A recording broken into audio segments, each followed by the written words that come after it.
In this video, the speaker really hammers home the idea that the future is full of amazing inspiration that can help us overcome any obstacles.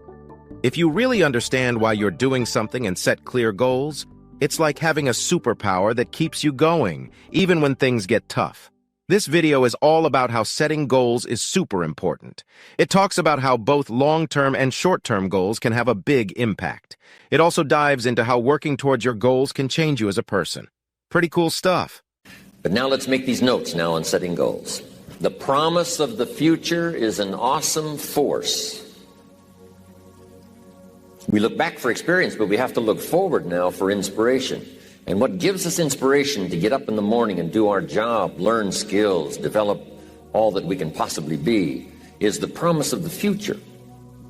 And it can be so powerful that it can overwhelm any adversary you might have, any difficulties you might have. Here's a key phrase: reasons make the difference in how your life works out. Reasons make the difference in your appetite and zest for taking on the challenge, doing the job, becoming successful. Mr. Shoaff said, if you have enough reasons, you can do the most incredible things. You can get through the most difficult day. You can overcome the most unbelievable challenges if you have enough reasons. And so he said to me, if you haven't got a list of your goals, Mr. Rohn, it's probably because you don't have enough reasons. He said, I'm sure since I've met you, you have enough intelligence. And he said, you have enough good health.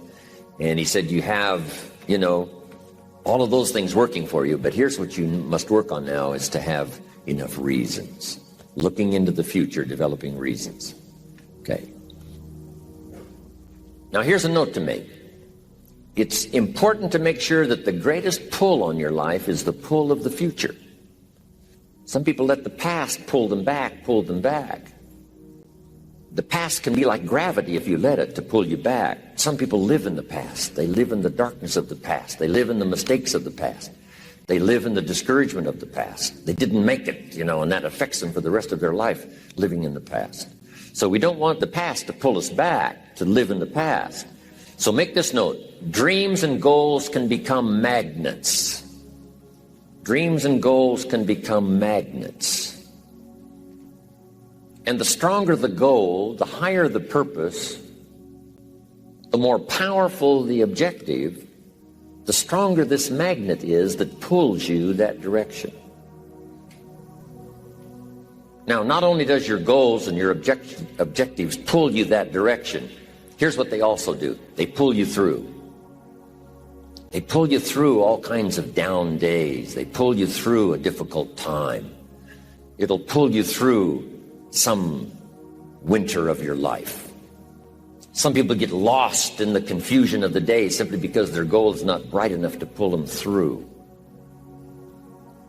Next, it's goals that drive us to take advantage of the spring. Why would the farmer put the plow in the ground in the spring if he couldn't see the vision of the harvest when the summer is finished? Is it possible to see the finished harvest? And the answer is yes. We do that simply by faith. Key phrase: faith is the ability to see things that don't yet exist.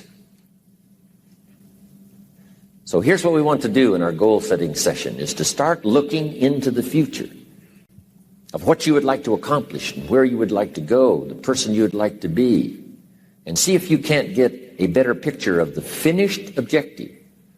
See yourself there. See yourself in possession of. For your dreams to greatly influence you, for the future to pull you, your future must be well planned. There are two ways to face the future. One is with apprehension, the other with anticipation. Guess how many people face the future with apprehension? Why? They don't have it well designed. And without really thinking about it, they have probably bought someone else's view of how to live. You will face the future with anticipation when you have planned a future you can get excited about. When you have designed your future results in advance. In this way, the future will capture your imagination, It will exert an enormous influence on you. And to design your future, you must have goals. Well-defined goals are like a magnet. They pull you in their direction. And the better you have defined them, the better you have described them, the harder you work on them, the stronger they pull. And they pull you through all kinds of difficulties, too. Without goals, it is easy to let life deteriorate to the point where you're just making a living. It is not difficult to get trapped by economic necessity and settle for existence rather than substance. We all have a choice. We can either make a living or design a life. Now we're going to take some time to actually start designing the next 10 years of your life. We're going to start setting your goals. Goal setting is one of the most important skills to develop if you want to design your future. I'm going to give you enough homework not only to keep you busy for the rest of your life, but also to help you create the kind of life you may have always dreamed about living, but never believed possible. So let's get on with it. The sooner you exert the discipline, the sooner you will be enjoying the results. Once the results start to come, believe me, you won't mind the hard work and discipline it's going to take. Now, get a sheet of paper, and at the top of it, write the words, long-range goals. I'm going to ask you some questions, and I want you to jot down the answers. If you don't have paper and pen handy, follow along with me now anyway, just listening. Then later, listen again when you can write down your ideas. After I've asked the questions, which is the first part of this exercise, you can stop the tape and work on your answers. Entitle this part of it now, Workshop. And under the workshop, I'm going to ask a series of questions, and it's going to serve as a model so that you can teach this to your children, you can teach it in classes, you can teach it anywhere. Under the workshop, now here's the first question. What 5 things have you already accomplished that you're proud of? Let's take some credit before we go to work on the future. We've accomplished some things in the past. Let's give ourselves credit for that. What 5 things have you already accomplished that you're proud of? So I want you to make a note of that question, and then I want you to do the exercise. Make a list of 5 things that you can think of that you've already accomplished that you're proud of. Next question. What do you want in the next 10 years? I want you to make a list of at least 50 items. Now, this is not what you think you can get. This is what you want. If everything fell into place and you could have anything you wanted in the next 10 years, what would that list be? Not something you think you can earn, not something you think you can buy, not something you think you can, finally be so successful you can get. This is what would really do it for you the next 10 years. I want you to make this list. And here's the deal now. I want you to put each item one under the other. Not side by side, but one under the other. Just let your dreams, run free here. Not what you think you can get, but what you want. If everything fell into place and you could have whatever you wanted the next 10 years, what would that be? Little things, major things, insignificant things, doesn't matter. Just make the list. To help you get started with your list, consider these questions. What do I want to do? What do I want to see? What do I want to be? What do I want to have? Where do I want to go? And what would I like to share? Now, with these thought starter questions in mind, answer the basic question. What do I want within the next 1 to 10 years? See how many things you can write down. At this point, don't take the time to describe in detail everything you want. This is the time for you to let your thoughts pour, to write fast and to abbreviate. Make the list as long as you possibly can. Try to write down at least 50 items. 50 things you want within the next 1 to 10 years. These are long-range goals. Spend about 12 to 15 minutes on this. The key is to put everything on your list. Now, the key is to take it out of your head and put it on paper. You can dream about what you want, but when you start committing it to paper, now it more formalizes. Information now starts to make a composite of an idea. And ideas can turn into hotels. Ideas can turn into enterprises. Ideas can turn into a fabulous career. We need the information. We need the stimulation.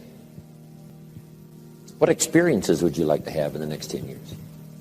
Parachute out of an airplane, star in a movie, start a new family, learn to play a musical instrument, try a new sport. What do you want for your children? That's a whole list in itself. Education, places you want to take them. Some changes you'd like to make, some habits you'd like to drop, some new ones you'd like to acquire. You might make a list of the people you want to meet over the next 10 years. Benevolence goals. Maybe you've got a long list of projects you'd like to support. Now, this is not what you think you can do. This is what you'd really like to do. How about your investments? Properties. Make a list of your health goals. Got to have a good physical support system over the next 10 years. How healthy do you want to be? Some goals for your career, your business, some productivity goals. A hobby you'd like to start. New car, become a race driver. What classes would you like to teach? Some of your goals should be personal development. The person you wish to become. Develop skills that make you attractive to the marketplace. Develop the temperament and the attitude that makes you attractive to the business world. Because here's what's important. It's not what you get that makes you valuable. It's what you become that makes you valuable. Okay, now we're going to do some things with this list. Here's the next exercise. I want you to look at each item on this list you've made and give each item a number. The number being a 1, 3, 5, or 10. And this is why. I want you to look at an item and say, I think that would take about 1 year. Another item, you say, I think that would take about 3 years. Another item, I think that would take 5. And another item, looks like that's going to take 10. Give each item now a number of what you think it might take to achieve that goal, a 1, a 3, a 5, or a 10. Just somewhere close, doesn't have to be exact. That's about a 1, that's about a 3-year goal, that's about a 5-year goal, that's about a 10-year goal. Now, as soon as you've given each item a number, I want you to now go through and count them. How many 1s, how many 3s, how many 5s, how many 10s? And then just make a little list of those numbers. How many 1s, 3s, 5s, 10s?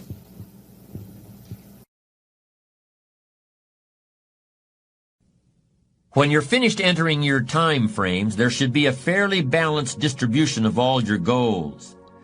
If there are many 1- and 3-year objectives, but only a few in the 10-year category, maybe you need to think more about what you really want your life to add up to. What kind of life you really want to build over the long run.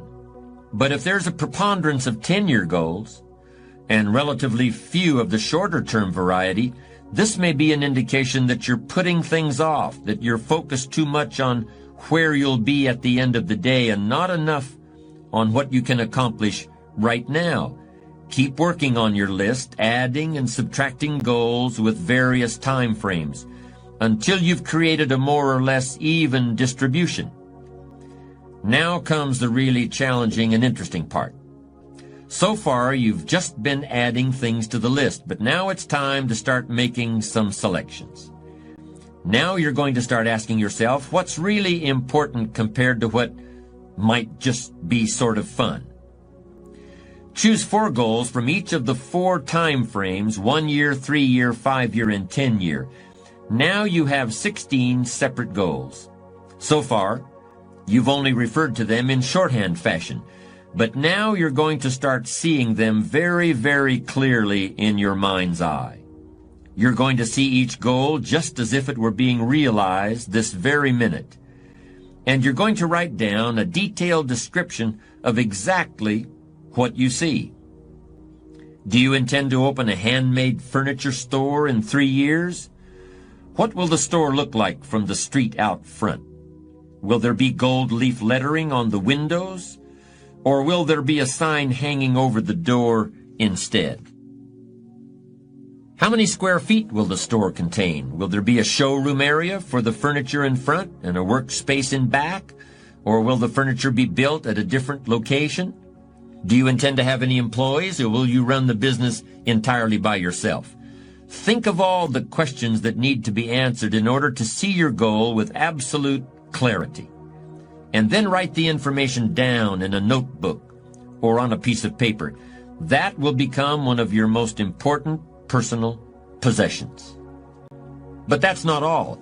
Any goal is a powerful motivator only if there's a powerful reason behind it.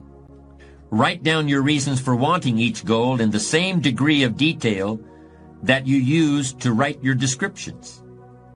If you can't find a clear and convincing reason for each of your 16 goals, do some serious reevaluating. You may have more whims or pipe dreams than real goals, and now is the time to make that discovery. Keep working on your list until you have 16 clearly envisioned, strongly motivating, long-term goals. When the why gets big, powerful, strong, how seems to be so much easier. Without a strong enough why, the how seems to be too difficult almost to accomplish. Say, how do you manage your time? Hey, if you had strong and powerful enough goals, you'd figure out how to manage your time. You'd get a book on the subject. You'd do something to manage your time if it was worth it. If it's not worth it, why would you bother studying the art of managing your time if it really doesn't matter? But if it really mattered in the accomplishment of your goals and why you wish to accomplish them, see, you can do anything. You can get up any hour, read any book, take any class, make any change, develop any skill, do any discipline. You can do it all when this how and the why, or when the why starts to grow. The how gets simple. Maybe one of your goals was to have $1 million home on the hill overlooking Snake River Valley. Okay, that'd be a good goal. $1 million home. Here's the next question. What for? What for? A house is a house is a house with bricks and wood and walls and roof. The key, yes, $1 million home, that'd be wonderful, but what for? So now jot this down. Purpose is stronger than object. The object would be the house, and that'll pull. That's a worthy goal to go for, the object of the house. But here's a stronger goal, the purpose for the $1 million home. So if you got that line, it's one of my best for the whole day. Purpose is stronger than object. It's okay to have plenty of objects to go for on your goal list. But always keep asking yourself the question, and sometimes it's good to just write it out. Here's why I want this money. Here's why I want this place. Here's why. And you start developing those reasons. And I'm telling you now, this starts to become incredibly powerful. Okay. Now, here's the next exercise. I want you to look now at the whole list that you've written and the exercises we've done.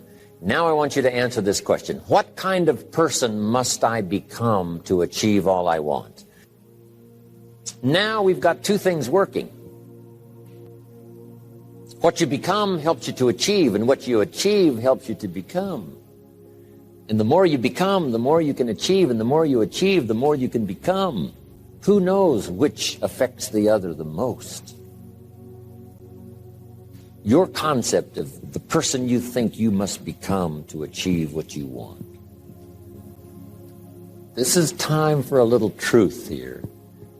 Maybe you need to become much wiser than you are at the moment. You need to become stronger. You need to have better health. Maybe you need a little coaching to really become the person I want to become. I'm going to have some coaching. Physical coaching, spiritual coaching, developing skills coaching. To be the influence you want to be, you got to build an incredible reputation.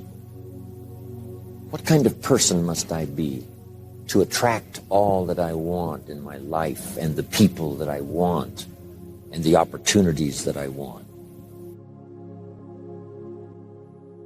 You may find that some of your goals you thought at first glance were important are not important after all. Do some reflecting, refining, and revising. The point is, right now, try to have approximately 4 1-year, 3-year, 5-year, and 10-year goals that you truly believe in, that inspire you, that you've sold yourself on.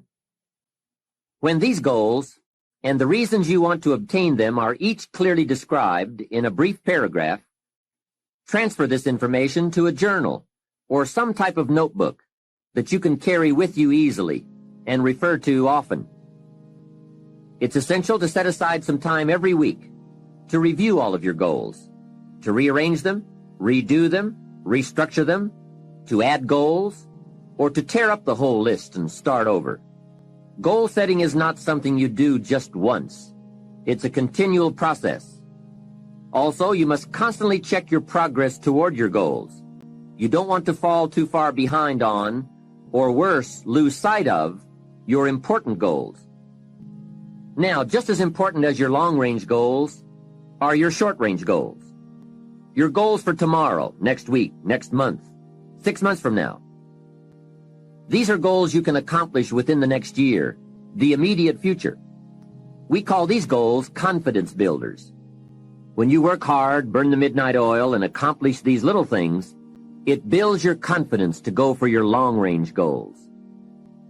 Write down in your notebook or journal all the little things you would like to have or accomplish in the next year.